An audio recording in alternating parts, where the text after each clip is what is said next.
Huwag mag-isip na masama sa iyong kapawa. Huwag kang mang-usga. Bago ka mag-isip, kilalanin muna kapwa mo tao. Hindi ka laban, baka siya rin ay naghihirap lang. Pangalawa, huwag magsalita ng masama sa iyong kapwa. Bantayan ang dila. Bawat salita pwedeng panligaya, pwede rin kutsilyong nakasugat. Kaya piliin mo yung di nakakasakal. Limang batas ni Mr. Tospe, dito lang iikot buhay natin. Sige, isip, salita, gawa. Maging malinis at sa may kapal. Puso mo'y ibigay, buo at matigis. Ayos, ayos, ayos, ayos. Pangatlo, huwag gumawa ng masama sa kapwa.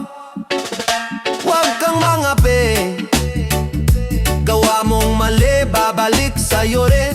Kung may mahina, alalayan mo. Huwag mo nang tapakan, buhatin mo.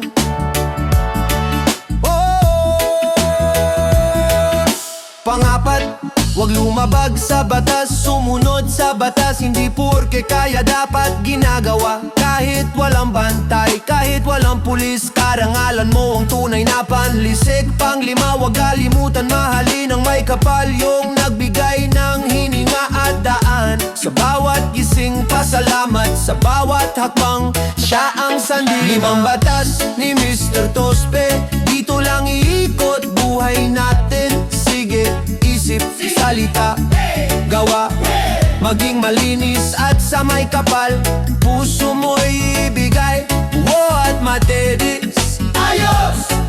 Ayos! Ayos! Kung malito ka man sa gitna ng gulo, balikan mo lang tong simpleng turo. Isa, dalawa, tatlo, apat, lima. Diyan umiikot ang ganda ng buhay mo, sintawa.